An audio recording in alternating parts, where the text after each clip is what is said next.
Et bonjour, bonjour tout le monde. Voici la première vidéo de cette année 1 et donc elle va être dans le prolongement et la continuité de la vidéo du 1-1-1.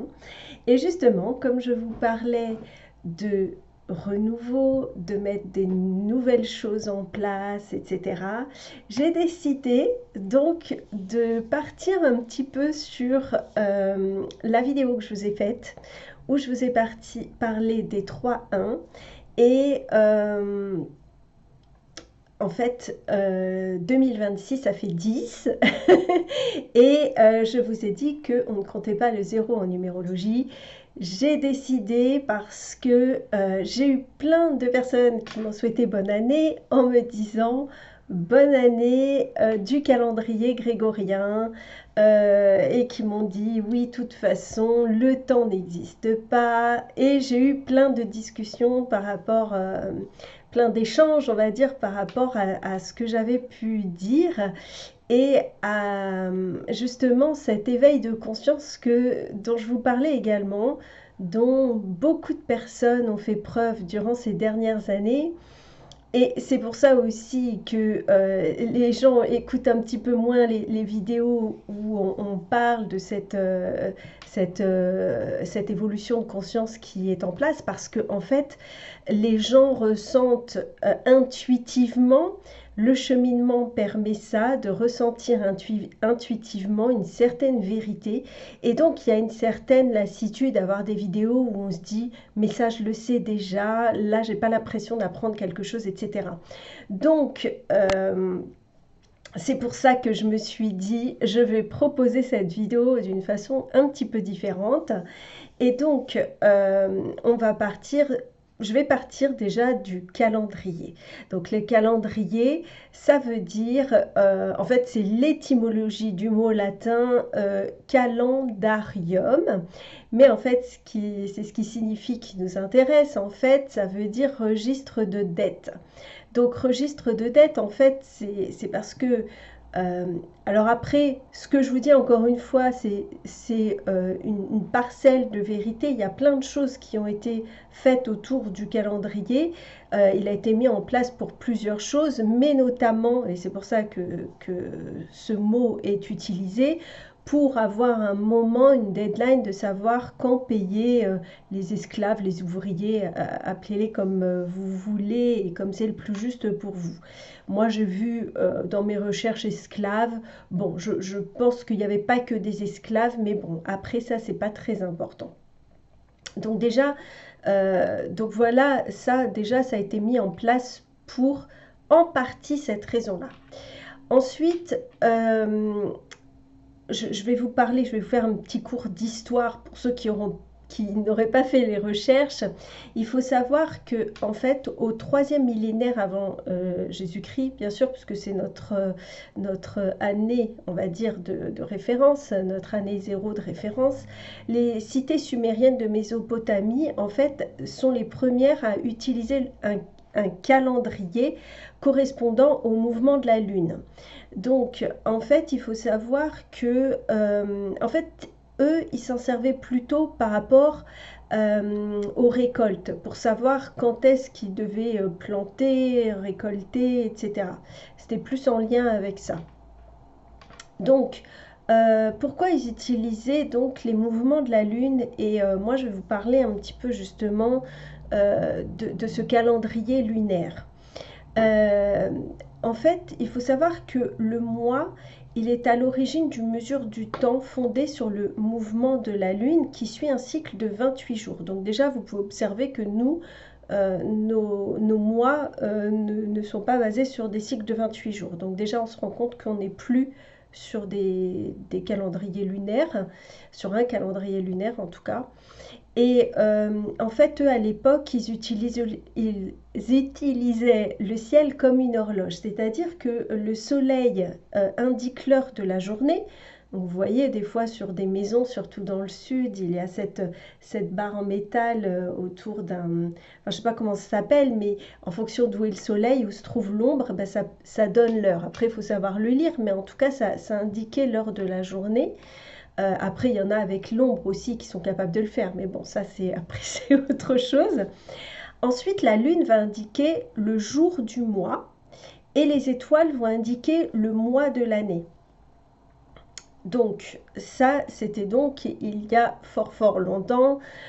Aujourd'hui, la plupart des pays catholiques adoptent le calendrier donc grégorien, et cela depuis son introduction en 1582. Donc en soi, c'est pas si vieux que ça, quoi. Euh, donc après, on a pu observer aussi qu'il y a eu le calendrier julien avant. Euh, et ça, tout le monde peut le remarquer de façon très simple, c'est qu'on se rend bien compte qu'il y a un décalage au niveau des mois, puisque si on prend sept, c'est le 7, alors que pour nous c'est le mois 9. Octobre, donc c'est oct, ça représente le 8, octo. En italien, c'est le 8 et nous c'est notre mois 10. Novembre, c'est pareil, c'est le mois qui correspond au 9, au 9, et pourtant c'est notre mois 11, et décembre c'est le 10, et pourtant c'est notre mois 12. Donc ça, on peut s'en rendre compte que finalement on est passé d'un calendrier lunaire, enfin pas nous, hein, mais en tout cas voilà, qu'il y a eu une évolution, euh, et ce que moi, donc là encore une fois, c'est mon observation, c'est ma vérité, etc. Vous savez bien comment je communique. Moi, ce que je peux observer aujourd'hui, c'est que ce calendrier solaire nous coupe de notre connexion avec l'intelligence céleste, hein, puisque avant on pouvait tout observer en regardant le ciel, et en fait, ça maintient nos âmes et nos esprits profondément à la matière, et dans justement des cycles de travail où on nous demande de travailler sur des mois complets, 5 jours par semaine, on n'est plus sur des cycles lunaires. Et ça, c'est quelque chose qui, les gens ne s'en rendent pas compte quand ils sont dans cette énergie, dans cette course effrénée au travail, etc. Moi, ça fait des années que je ne suis plus dans ce circuit-là, et je peux observer mes cycles lunaires. C'est-à-dire que je me rends compte de la période de la nouvelle lune et de la pleine lune que mes rythmes ne sont pas du tout différents, mes rythmes de travail, puisque c'est pas parce que je ne travaille pas à l'extérieur que je ne travaille pas pour moi. Et donc, en fait, quand je travaille, j'ai des moments qui sont bien précis où je vais avoir beaucoup plus d'énergie, et des moments où je vais avoir besoin de repos. Et en fait, quand on suit ces rythmes-là, on suit plus notre rythme biologique, puisqu'on est plus calé à ce rythme-là qu'un rythme solaire. Et, et quand on observe ça aussi sur l'année, on se rend compte au gré des saisons qu'on est beaucoup plus actif l'été, puisqu'il fait jour plus longtemps, et que l'hiver est une période où si on se lie à la terre, parce que tout ça c'est la nature, hein, c'est pas que le soleil ou que la lune, ou voilà, tout est lié. Et quand on se cale sur la terre et qu'on suit le rythme aussi de cette période hivernale où la terre se repose, la terre justement est en train de préparer les graines à se révéler, à donner toute l'information à la graine de l'arbre qui va pousser, du fruit qui va pousser, des fleurs, etc. Cette information, elle est en train de mûrir et de grandir pendant l'hiver. Et nous, on continue dans ce rythme effréné, alors qu'on est censé justement se reposer. Les journées sont plus courtes, etc. Et d'ailleurs, à l'époque, les paysans se calaient aussi par rapport à ça. Ils avaient des journées plus courtes, ils rentraient le soir tôt, etc. Et donc, aujourd'hui, on est totalement déconnecté de ça. On peut aussi voir d'ailleurs, parce qu'on n'arrête pas de nous accabler, qu'avec le changement d'heure, de toute façon, ça nous déstabilise totalement. Même l'autre fois, ma maman me disait, quand il y a eu le changement d'heure, que même les chiens, même les animaux, en fait, étaient décalés et réclamaient à manger, parce qu'ils étaient habitués à manger à telle heure, etc. Et donc les enfants ont beaucoup de difficultés, on leur demande de se réveiller plus tôt, et puis après de partir plus tard. Enfin, ça crée beaucoup de désagréments à notre corps physique qui, à la base, n'a pas besoin de tout ça. Et puis aujourd'hui, je pense qu'on se rend compte que ce changement d'heure est totalement inutile. Voilà, voilà. Mais donc voilà. Alors moi, ce que je voulais vous dire, c'est que aujourd'hui, justement, ça fait, en tout cas, on va partir sur ces plus de 2000 ans sur lesquels on est calé.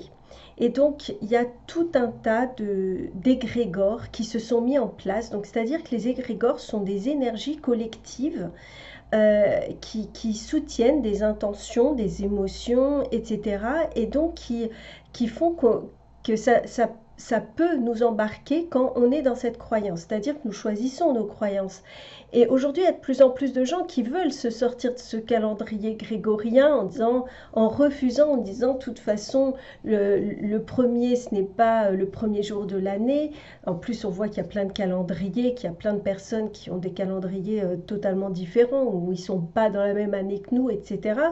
Et donc, on pourrait dire effectivement, bah, le 1-1-1, c'est pour nous aujourd'hui effectif. On peut sentir que nous, en tout cas sur notre calendrier, c'est comme ça, mais enfin, je veux dire, d'autres religions, ou enfin voilà, d'autres pays qui ne fêtent pas ce jour-là, est-ce qu'ils vont sentir cet égrégore comme nous? Ben non.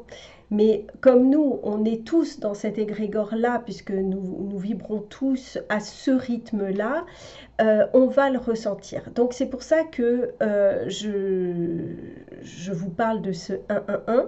Et en fait, là, j'ai décidé de faire cette vidéo dans la continuité, comme je vous disais, du 1-1-1 au 1-1-10, parce que je me suis dit, effectivement, on va aller casser un petit peu ces codes. Et si on parlait de cette année 10 et pas de cette année 1, pourquoi? Parce que le 10, enfin, en fait, on va parler, on va utiliser ce 0 et on va se dire, ok, qu'est-ce qui nous dit ce 0-là? Alors, pourquoi ça m'est venu? Ça m'est pas venu comme ça. C'est suite à une discussion avec Isabelle Lumière en Soi. Donc, il y a une chaîne YouTube aussi que vous pouvez suivre. Elle est vraiment très connectée. Je l'aime beaucoup et on est très très proches et on partage beaucoup de choses. Et c'est elle qui m'a parlé de ça quand elle a écouté ma vidéo. Elle m'a dit, mais pourquoi on enlève le 0? Moi, je vais faire une vidéo et je vais parler aussi de ce 0. Et je me suis dit, mais elle a tellement raison, et c'est comme si elle avait déverrouillé quelque chose, et je me suis dit, je vais vous le partager aussi en attendant qu'elle fasse sa petite vidéo. Je lui ai demandé l'autorisation, bien sûr, mais elle a un grand cœur, et elle m'a dit, mais justement, il faut partager cette information, c'est important. Donc, le 0, qu'est-ce que c'est? Alors déjà, en Inde, ils vont découvrir que le 0 et l'infini sont intimement liés par le fait que 1 divisé par 0 n'est autre que l'infini. Alors, après, si on observe l'infini, le symbole de l'infini, c'est un 8. Et le 8, c'est quoi? Ben, en fait, c'est deux zéros l'un sur l'autre. Et quand on les allonge, quand on les met à l'horizontale, ça nous fait l'infini. Et encore deux fois, donc si on a ces deux zéros l'un à côté de l'autre. Ils sont donc intrinsèquement liés. Et alors, moi, je vais vous parler du coup pas mal de ce 0 pour le mettre à l'honneur, parce que pour moi, le 0, ça correspond quand même à un cercle, et le cercle, c'est quand même le féminin. Et je me suis dit, mais en fait, c'est hyper logique, cohérent, etc., parce que l'année dernière, on était en année 9, et c'était l'année du masculin. Et donc, je me suis dit, mais là, le 0, c'est le féminin, mais c'est aussi l'unité, et c'est l'union. Et pour moi, l'union, en fait, en année 7, on a travaillé sur le féminin. En année 9, non, en année 8, on était dans l'énergie du masculin. Et l'année dernière, on devait allier les deux pour atteindre cet accomplissement et la mettre en place cette année avec cette union du féminin et du masculin.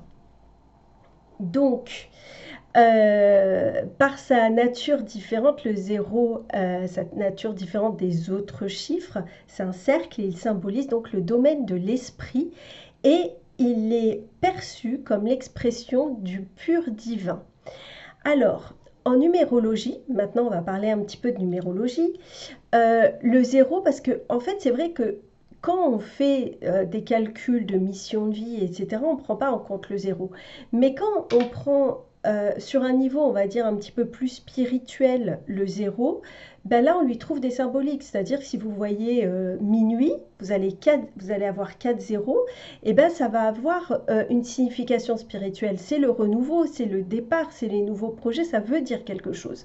Donc, le zéro en numérologie, il représente le point d'origine et le vide sacré.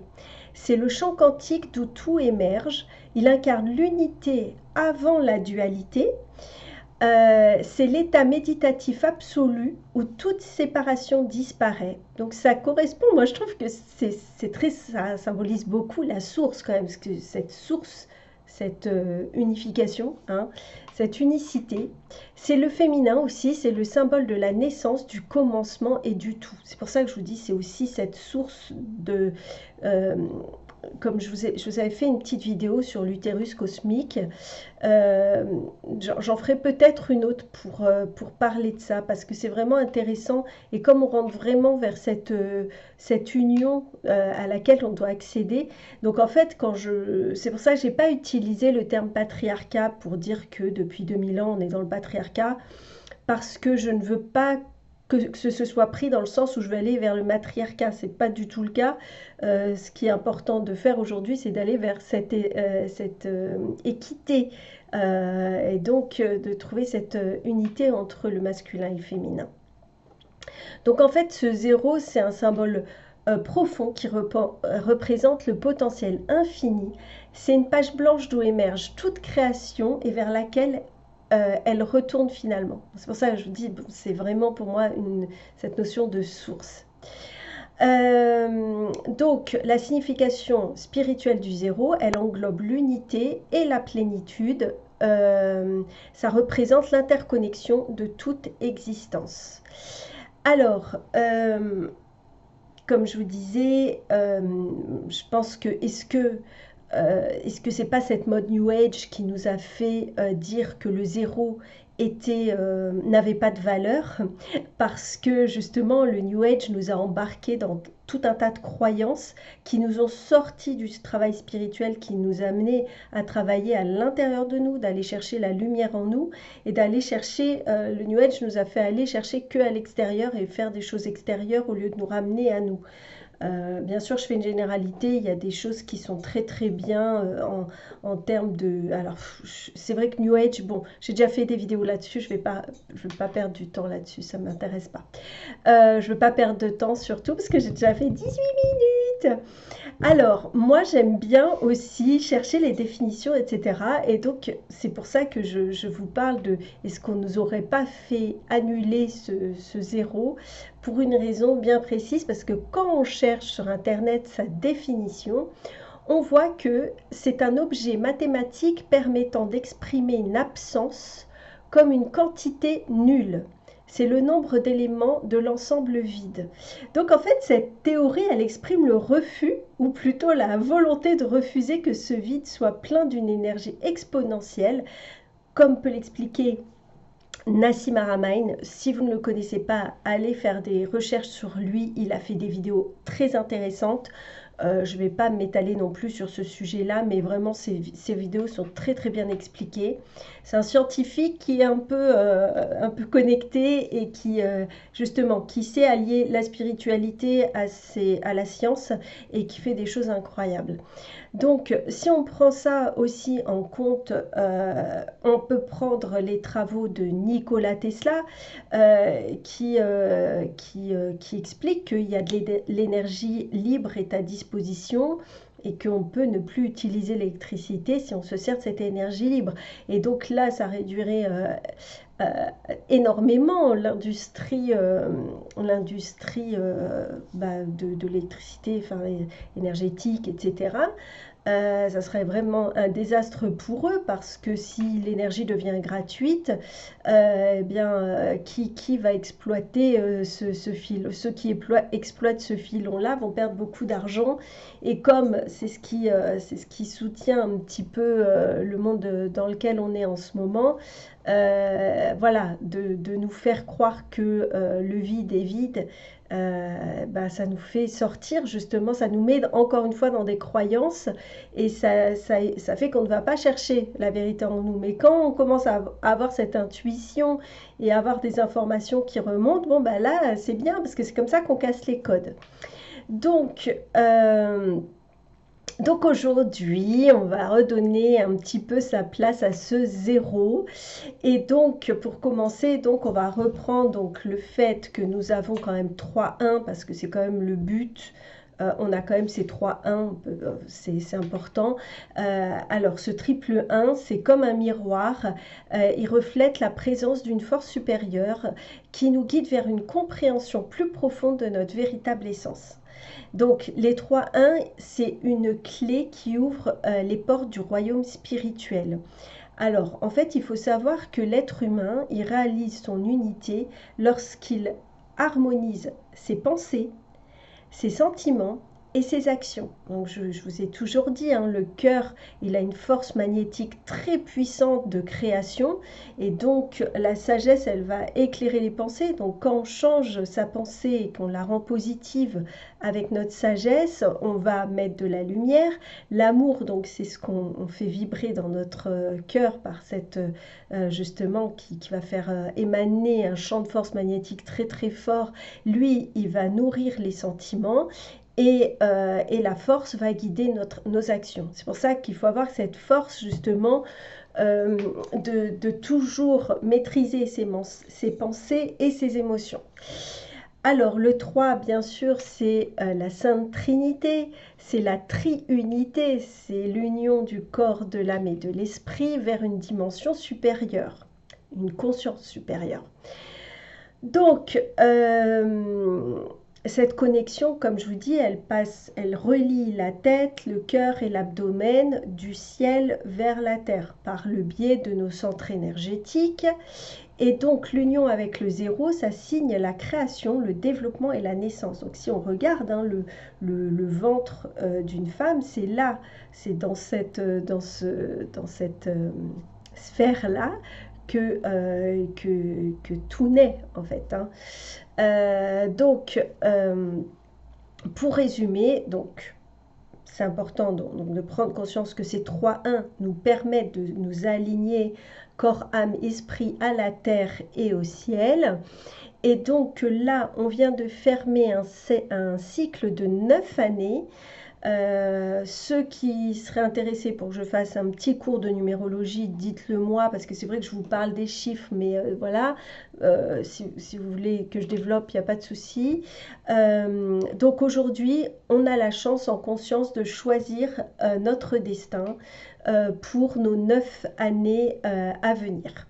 Donc, c'est vous qui choisissez si vous voulez regarder encore en arrière ou si vous voulez aller de l'avant. Est-ce que vous voulez encore ruminer, regretter, enfin voilà, des choses qui se sont passées ou si vous voulez faire fi du passé et aller vers l'avenir, vivre le moment présent avec joie, amour, partage, etc. Donc, qu'est-ce que je voulais dire voilà. D'ailleurs, de toute façon, vous pouvez vous en rendre compte, comme je vous disais, parce que pour beaucoup, il y a une intuition qui s'est développée et donc ça, vous pouvez l'utiliser pour faire ce cheminement. Voilà, je pense que j'ai un petit peu fait le tour de ce zéro qui a donc toute sa place dans cette année, dans cette nouvelle année, pour justement créer.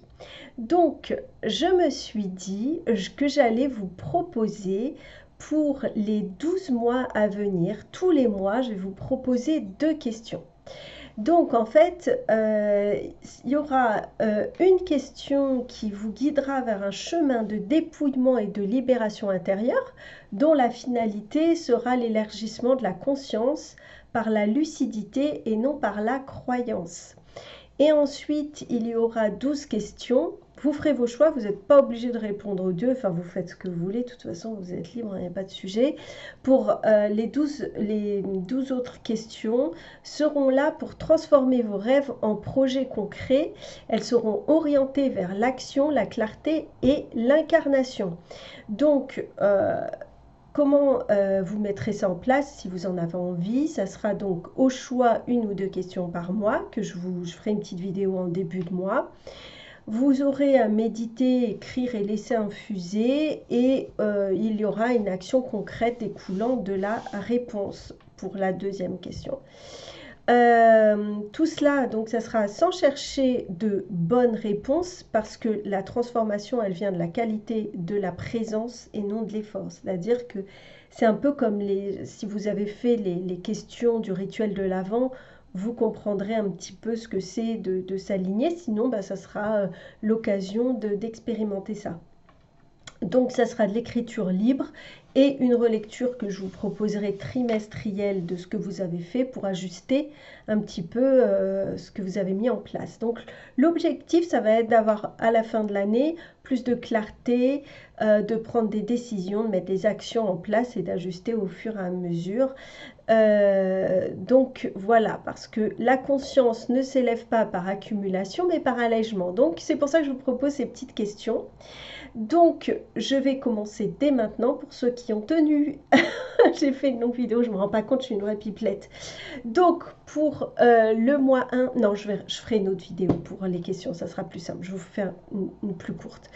Donc voilà pour ce que je vous propose pour cette année 1. Ou un indice. Et ce que je voulais vous dire, bien sûr que j'ai oublié, pourquoi je vous propose ces questions, parce que du coup en 2027, l'année prochaine, ce ne sera donc, si on suit ce qui est écrit, ce ne sera pas une année 2, mais une année 11. Et comme le 11, c'est un maître nombre, eh bien, on peut se dire, pourquoi pas l'utiliser? Parce que le chiffre 11, il est associé quand même à l'illumination, à la sensibilité, à l'intuition et au potentiel de transformation personnelle. C'est pour ça que je vous propose aussi toutes ces questions, parce que si vous commencez à faire ce cheminement-là tout au long de cette année 10, l'année 11, elle va péter les scores pour vous, quoi.